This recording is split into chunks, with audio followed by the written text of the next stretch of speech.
सितंबर 2016 में आधी रात का वक्त था जब लोग अपने अपने अपार्टमेंट्स में सो रहे थे। तभी उनकी आंख एक जोर के झटके से खुल गई।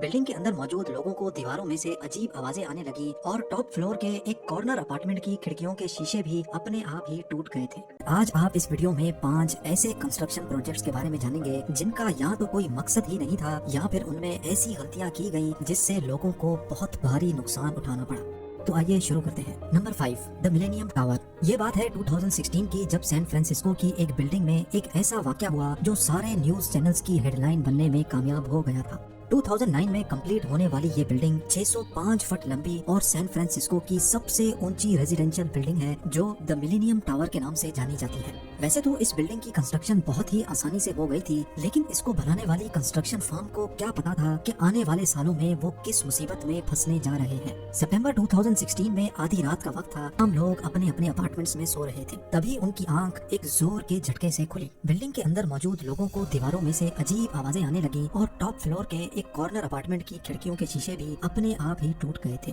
पहले तो किसी को भी समझ नहीं आया कि आखिर ये हुआ क्या है, लेकिन सुबह होते ही जब हकीकत से पर्दा उठा तो सबके होश ही उड़ गए थे। ये नोटिस किया गया कि मिलेनियम टावर एक तरफ से जमीन में 16 इंच तक धंस गया है, जिसकी वजह से पूरी बिल्डिंग ही टिल्ट हो चुकी थी।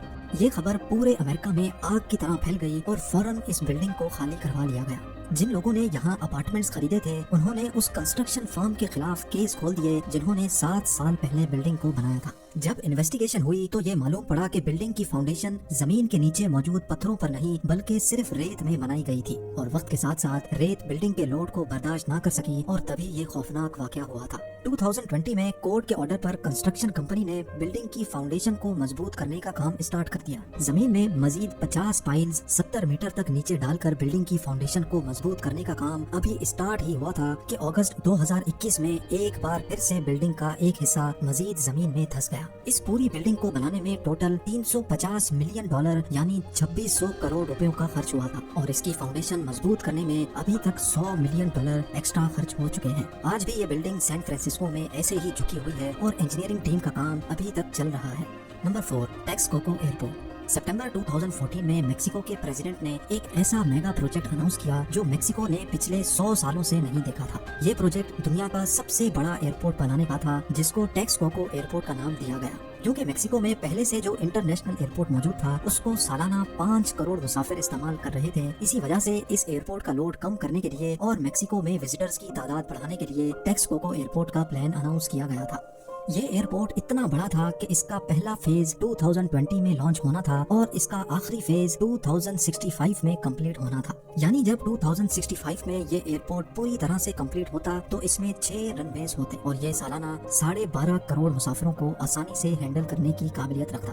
इस पूरे प्रोजेक्ट में $13 बिलियन यानी 95,000 करोड़ रुपयों का खर्च होना था। मेक्सिको को ये प्रोजेक्ट कंप्लीट करने के लिए बैंक्स से लोन लेने पड़े और जाहिर है उन लोन पर इंटरेस्ट भी देना था। कंस्ट्रक्शन का काम तो स्टार्ट कर दिया गया, लेकिन 4 सालों के बाद यानी 2018 में मेक्सिको का नया प्रेसिडेंट इलेक्ट हो गया और इसने आते साथ ही टेक्सकोको एयरपोर्ट की कंस्ट्रक्शन का काम रुकवा दिया। प्रेसिडेंट का कहना था कि इस एयरपोर्ट में बहुत ज्यादा करप्शन हुई है, जबकि मेक्सिको को इतने बड़े एयरपोर्ट की जरूरत भी नहीं है। न सिर्फ इतना बल्कि ये भी नोटिस किया गया कि जिस जगह पर टेक्सकोको एयरपोर्ट बनाया जा रहा था वो जमीन भी अनस्टेबल है और आहिस्ता आहिस्ता उसमें जमीन का पानी बढ़ता जा रहा है। जिस वक्त एयरपोर्ट की कंस्ट्रक्शन का काम रोका गया तब ये 30% कंप्लीट हो चुका था और नए प्रेसिडेंट के इस फैसले से मेक्सिको को $16 बिलियन यानी 1,20,000 करोड़ रुपयों का नुकसान उठाना पड़ा। आज भी टेक्सकोको एयरपोर्ट की ये अधूरी साइट ऐसे ही बेकार पड़ी हुई है। Number 3, Tacoma narrow suspension bridge. America के शहर टेकोमा से किट्सैप पेनिनसुला तक जाने के लिए 1940 में 5,400 फुट लंबा ये ब्रिज बनाया गया था। इस किस्म के ब्रिज नॉर्मली स्टील वायर्स की सपोर्ट से लटक रहे होते हैं, इसी वजह से इनको सस्पेंशन ब्रिज कहा जाता है। ये ब्रिज, जिसको टेकोमा नैरोज सस्पेंशन ब्रिज का नाम दिया गया था, ये दुनिया का तीसरा लंबा तरीन ब्रिज था। जब इसकी कंस्ट्रक्शन हो रही थी तो वर्कर्स ने नोटिस किया कि तेज हवाओं के दौरान ब्रिज ऊपर नीचे हो रहा है, जो कि एक इंतहाई खौफनाक अलामत थी। इंजीनियर्स ने इसकी मूवमेंट रोकने के लिए इसमें कई चेंजेस की, जिसमें ब्रिज पर हाइड्रोलिक बफर्स को भी इंस्टॉल किया गया।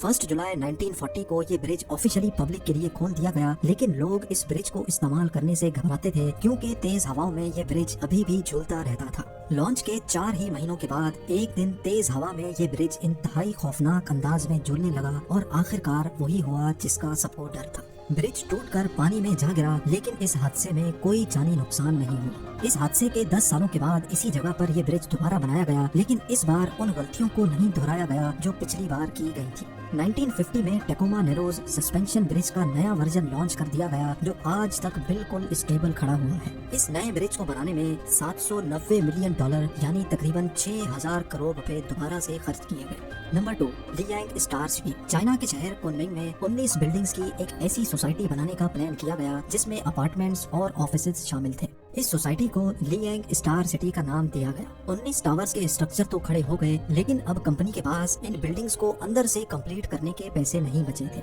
लिहाजा सिर्फ 4 टावर्स को ही अंदर से बनाया गया और बकाया 15 टावर्स कई सालों तक ऐसे ही पड़े रहे।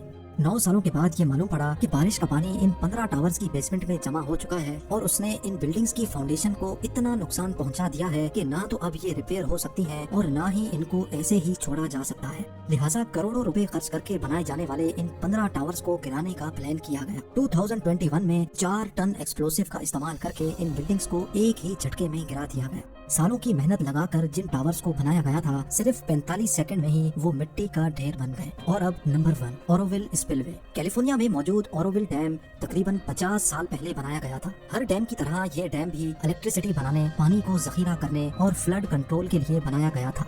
क्योंकि ये डैम काफी पुराना था और इसको सही से मेंटेन भी नहीं किया जा रहा था, इसी वजह से ये डैम फ्लड यानी सैलाब की इमरजेंसी सूरत को हैंडल करने के काबिल नहीं था।